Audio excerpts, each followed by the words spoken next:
Hi and welcome to my channel. Now today's video is about this Sansui QR-500. It's a 4-channel amplifier. It's got a built-in kind of little processor that does a little bit of synthesizing or something. It just, I don't know too much about it to be honest with you, but it can, if you've got some records that's got the encoding on there, it can decode it and have 4-channel sounds. So you've got 4 speakers set up. Now the reason I've got it, you don't have to have 4 speakers to use this. You can use this just with 2 speakers. I don't know an immense amount about this quadraphonic works, to be honest with you, so I'm not going to go into too much detail. Many years ago I used to have one of these 5.1 or 4.1 amplifiers, a Yamaha DSP 1000 I think it was. I used to watch a few films in Dolby Pro Logic, and obviously that would have been encoded on the film, and the amplifier decodes it into the 5 channels and sends them around the room kind of thing. They're much more advanced now, Atmos and 9.1 and 10.1 probably, and probably 20.1, I don't know. It's miles in advance now. So the thing with these is that, well, with them particularly, them Yamaha kind of surround things and all that, you've got to have quite a lot of sets of speakers. With this, you can still use 2 speakers. This is one of the reasons I got this. I don't have to have all these speakers. I'm not really into that at the moment. I've not got a lot of room in here. And downstairs I can do it. I've got the kind of right size room downstairs now, square kind of room or oblong, so you can kind of get the TV in the middle, speakers each side. Where I used to live, the TV was in the corner. So it weren't really great setup. It kind of worked. It weren't too bad for what it was. But mainly, obviously, I moved it around a little bit and just played my HiFi and all that kind of stuff through that amp and through other amps, obviously, as I went along through the years. But, you know, that's about that. But this is about this today. I picked this up off of eBay. I like looking at any Sansui. I kind of becoming a Sansui fan. When I first started the channel, I had an open mind. I would collect any amplifier, receiver, any make kind of thing. Not that I've got many other models, but once you kind of get one make and it seems to have got the sound you like, you kind of tag along with that a little bit. I've gone in different directions as well as I go along, but anything I see Sansui from the 70s maybe up to the 80s, I think I'm pretty safe ground if I buy something. Not that I'm paying a fortune for them anyway, but I think I'm on pretty safe ground. It's going to sound fairly good. So that kind of edges me in that direction. And the most I've been keeping, the stuff I've been keeping has been most, I've kept a few other things, but most of the stuff has been Sansui by quite a margin. Not that I've got a lot, but it's, you know, percentage wise, shall we say. Anyway, back to this. This came out in 1973. Like I said, I didn't pay a lot for it. As you can see there, I won it for £53 and a few pennies or something. It was £6 postage, so that got me up to about 60 quid. Now my bid was £100 for this. I thought I'd go up to about 100 quid, so I don't really know a lot about it. Take a little bit of a chance. I wanted to get this little logo here. You won't see it in a minute. A little channel 4. I thought, well, a little channel 4 logo there. Just say it's on 4 channels. I thought, well, that'd be pretty good. You know, easily pleased kind of thing.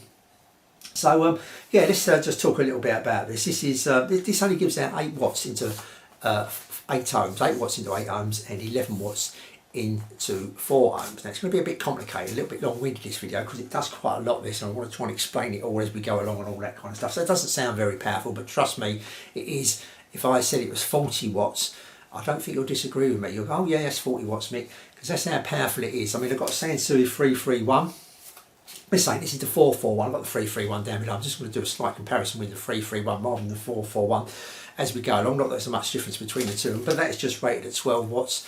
This sounds louder, sounds a bit louder than that. And I've got 101 Sansui 101 amplifier. This again sounds a little bit more powerful than that for some reason. The reason may be as we go along, you'll kind of work out maybe what the reason is why as well. So I mustn't forget that because we've got another thing I want to mention on there as well. Okay, so let's get back to this. We're going to have a little look inside, I think, first of all, and that's a little look down inside. And the kind of middle bit, that bit that's kind of like a rectangle kind of thing with the bolts coming upwards rather than laying flat there, kind of like horizontal. Is that horizontal? They're vertical, should I say, rather than horizontal, vertical. 2 boards there. Each board's got 2 amplifiers, a left and right on both boards there, indicated by the arrows there. And the other arrow, I can't remember what colour it is, I think it's blue or something, is pointing to where the output transistors. It's got 8 output transistors here, 2 for each channel, and there's 4 channels. So there's the output transistors bolted onto the heat sink there. So if we look around the back quickly, you can see the connections here. Now one thing I did notice straight away about this when I bought it, before I even plugged it in, I thought these are Mickey Mouse speaker connections. I mean, these are the smallest speaker connections I've ever come across. I'd probably get something like on a doll's house or something like that, a toy amplifier. They're so small, but I managed to get some spade clips to fit them, but they're very minute, these delicate, minute, these speaker connections. The smallest I've ever seen. Just imagine the small ones on the 331 maybe, for instance. These are half the size kind of thing. Anyway, there's the inputs at the back. And the inputs at the back, we've got phono, we've got a tape, record, play, and we've got the auxiliary there. It isn't an auxiliary, tell a lie, not an auxiliary. We've got a rear input and a front input. So let's go along these things as we go along, and I'll try and explain how this is wired up inside as well as we go along. Like I say, it's going to be quite long-winded maybe, but if you're interested in this kind of stuff and this, what it sounds like at the end, you may want to stick around. Now, if I come to the front, let's turn it on first of all so you can see it working. I ain't going to play anything or anything like that. I don't do that these days because I kind of got in trouble, but YouTube didn't like me playing the same thing over and over again kind of thing. So let's turn this off a minute. I just want to turn that knob off there a minute. But what I'm going to do, you've got your normal one off, you've got your bass treble, you've got your tape monitor, play or source, and you've got your select here. And you select, you've got phono, FM, AM, and 4-channel. So inside this amplifier, how should I do this? How should I actually mention this? So let's go over, if we went over to phono, for instance, on your old record player. Now this is wired up inside that you just put them 2 sockets in left and right at the back. But if you've got a record that's encoded this into 4 channels, using whatever system they use, I don't know what system it is, but just for instance, you've got that record. I should imagine you're going to be hunting around quite a bit these days to find one of the records. But you can convert that 4 channels as you're recording it, 4 channels into 4 channels in the own. You don't have to, but you can do by pressing this button here. Decodes inwards, so it's going to decode it inwards. If you haven't got a record that's got the 4 channels encoded onto it, you can kind of simulate it by letting that go, and on there it says Synthesizer. It kind of simulates it. So we're going to come to all that in a minute. So it does that with the phono, your turntable. It does the same thing with FM and AM, but it doesn't do it with a 4 channel. Now the 4 channels are independent of each other in this amplifier. So you've got left and right front, left and right back. So when you put on that 4 channel one, if you plug something into the front channels at the back, so your CD player for instance, into the front channels left and right, it'd only come out the front and nothing else would come out the rear. So you've got at the front here, you've got a front volume and you've got a rear volume. So you press the front volume up, 4 channels, you've got your CD plugged into the front and the back, just the front only.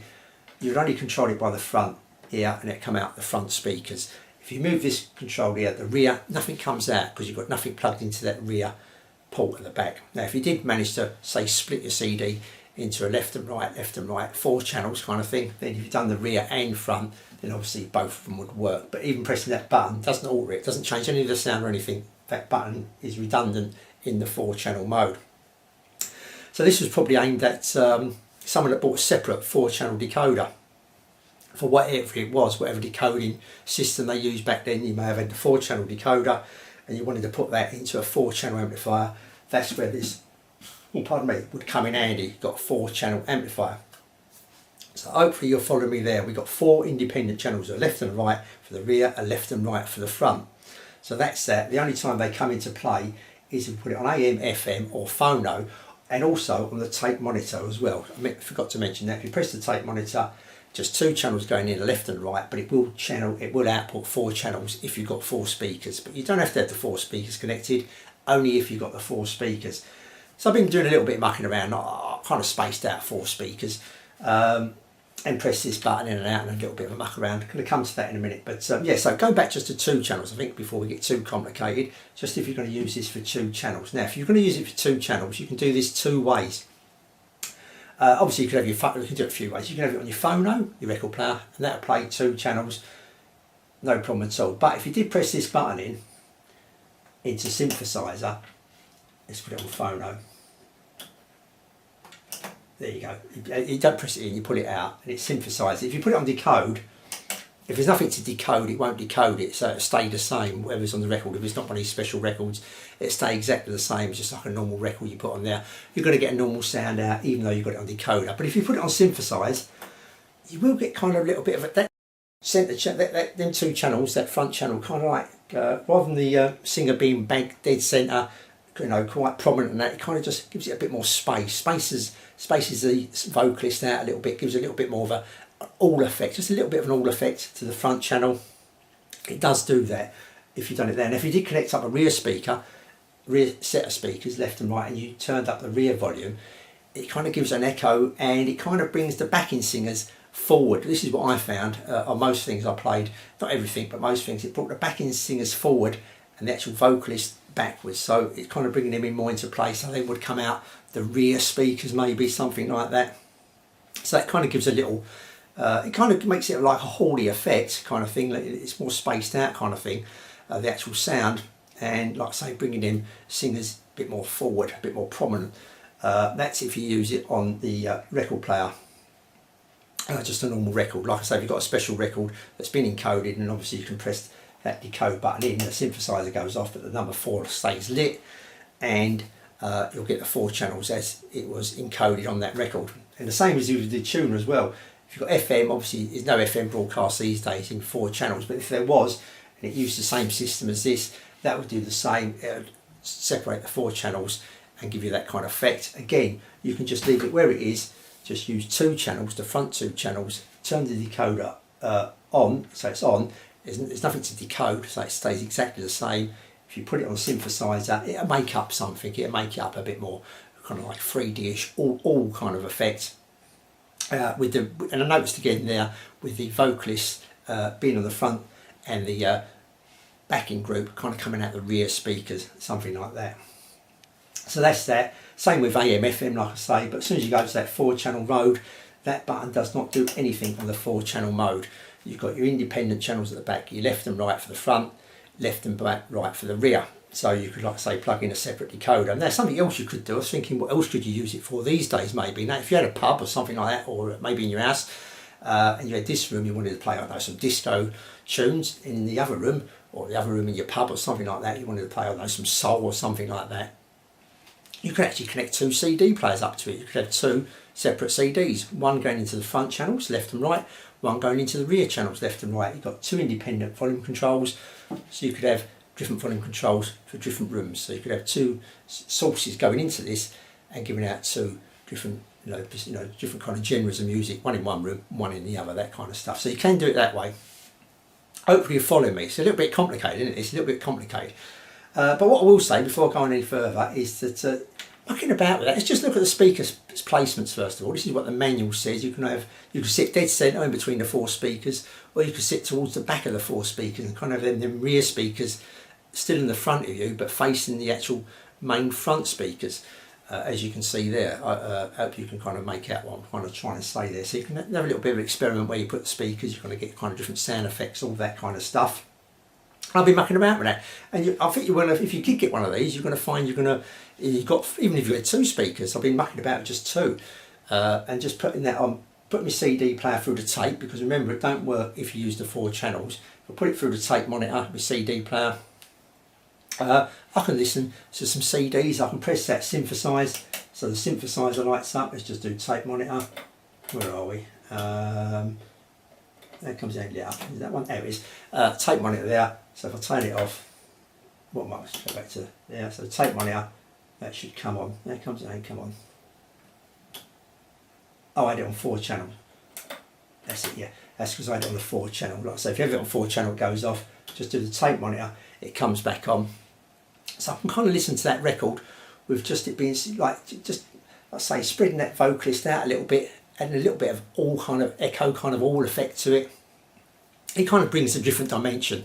I'm not saying this is hi-fi, don't get me wrong. A lot of people are going to say, this ain't hi-fi, Mick, this is mucking about with the track, which is correct.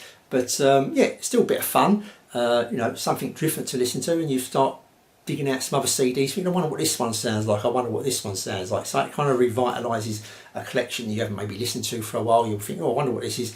So you can have a bit of fun here, 50 quid. You can have a bit of fun here as well. It doesn't have to be completely all hi-fi, but take that off, go back just to the normal 2 channels, then you're back into the hi-fi kind of part of this amplifier. Now these amplifiers are kind of slightly, they're 2 different amplifiers, 2 different channels, should we say, front and rear, but they've got left and right on each. So we've got 4 separate amplifiers, 2 at the front, 2 for the rear. Now the 2 at the front, you've got bass and treble. You can do the bass and treble with the 2 at the front. You can't adjust the bass and treble for the rear at all. You cannot adjust the bass or treble for the rear.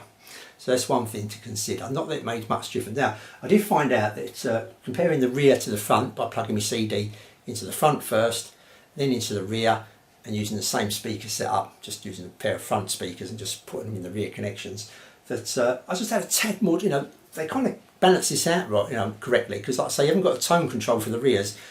but they're near enough exactly the same. I thought it's just a tad more treble, just a little bit more treble when I had it connected to the front where you've got control. So maybe these tone controls, the components in them just added a little bit, maybe just moved out of spec just a little bit and just added a little bit more top end. But that was about it. Other than anything else, the bass, the kind of separation, everything else was pretty much dead on. And they are 4 identical circuits, near enough.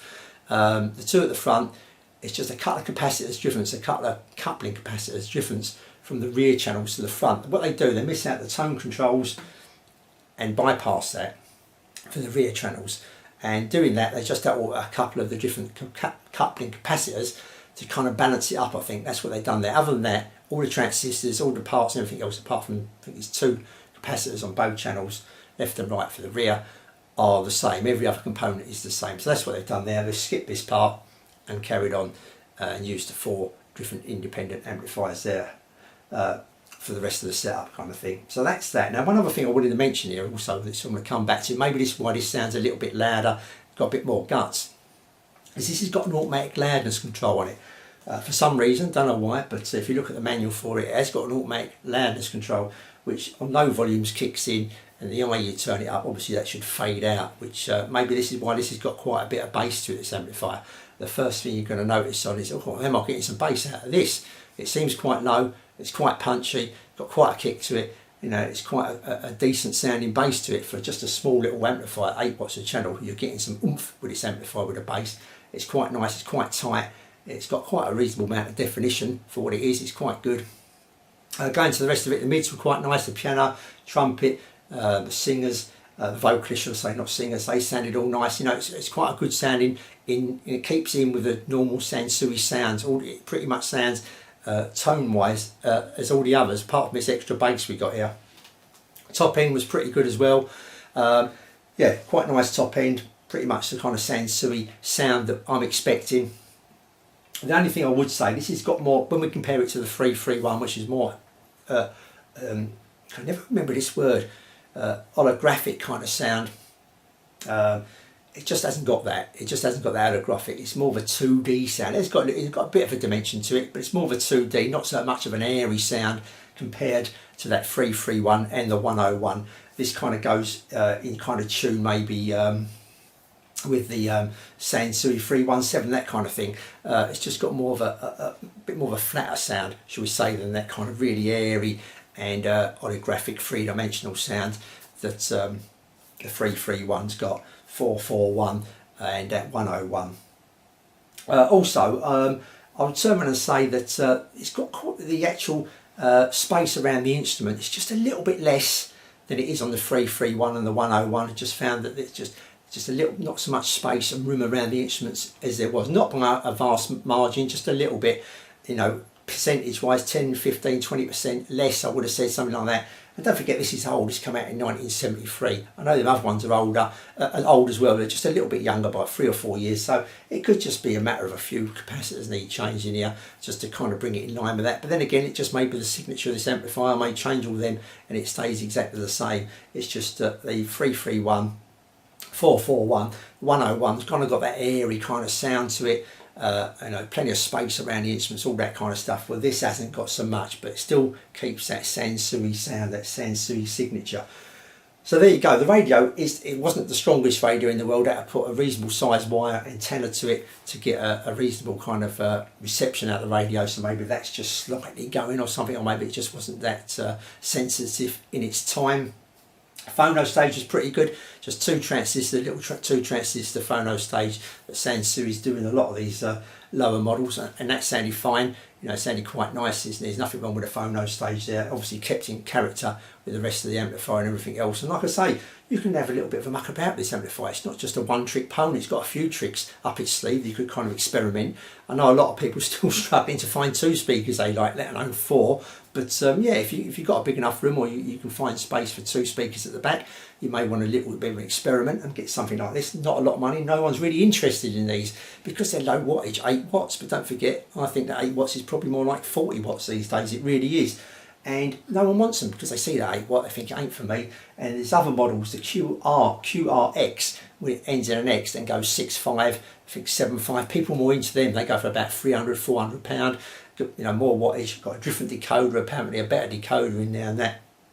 But if you just want a bit of fun, this is great. And if you didn't, it's still an amplifier for you, because you can still use this as just 2 channels. You don't have to muck about with all the other stuff. Just plug it into the ear, into the front, at the back where it says front, and just use the front 2 speakers and just use that volume control at the end. You've got no balance. That's the only thing with this amplifier, there's no balance control, but just use that volume control at the end and just use it as a 2-channel amplifier. You don't have to get involved with all the other bits and pieces, but it is there if you want to have a little muck about. You've got your setup. You think, oh, get another pair of speakers, a cheap pair of speakers, just have a little muck about, see how they sound. And like I say, you don't have to get them. You can still have a little bit of a muck around just by pressing that button, and it just makes a slightly different kind of like effect on the front speakers only. So you're getting something else out of it as well. So yeah, I definitely recommend it. I mean, you're not paying a fortune for it. 50, 60 pounds, that's all they're going to go for when another one pops up, because no one seems to be interested in them really for some reason. But you're still getting that Sansui sound. If you're into Sansui stuff, I think you're going to have a lot of fun with this. And like I say, that bass, because it's got that automatic loudness control, it's kind of like having the loudness on your amplifier when you first turn it on kind of thing. It's kind of got that, but it kind of fizzles out as you turn the volume up. Not everyone's going to be interested in that. They're going to say, well, that's cheating, but I don't usually have the loudness on. But it does give a little bit more, like I say, it gives that kick into it, and quite bassy. It can be quite thudding as it happens, and I have to be careful not to turn it too loud, because it's quite punchy, you know what I mean? Neighbours knocking on the wall, that kind of stuff. So yeah, just be wary of that. If you've got a little pair of bookshelves that have not got a lot of bass to them, this certainly adds something to it. I know it's cheating a little bit by putting that loudness control on, automatic loudness. You've got no control, you can't turn it off. But still sounds really nice, you know what I mean? It still sounds really nice, for 50 years old, it's unbelievable really. And for 50 quid, it is unbelievable really as well. So that's it. Hope you enjoyed this little talk about this Sansui 4-channel amplifier. And if another one come up, cheap, maybe a couple of models up or something, and was like within a reasonable price bracket, I wouldn't hesitate to get it, that's for certain, just for a matter of interest. Yeah, quite liking this Sansui stuff at the moment. Okay, said enough now. I'll try to rattle it in as quick as possible, keep it as short as possible. There was a lot to talk about this amplifier, and I've probably missed a few bits out that I may have put in between as I went along. I think I pretty much covered it all. I can't think of anything else that I may have missed out here. Hopefully not, anyway. Until the next video, I'll say thanks for watching, and I'll see you all soon.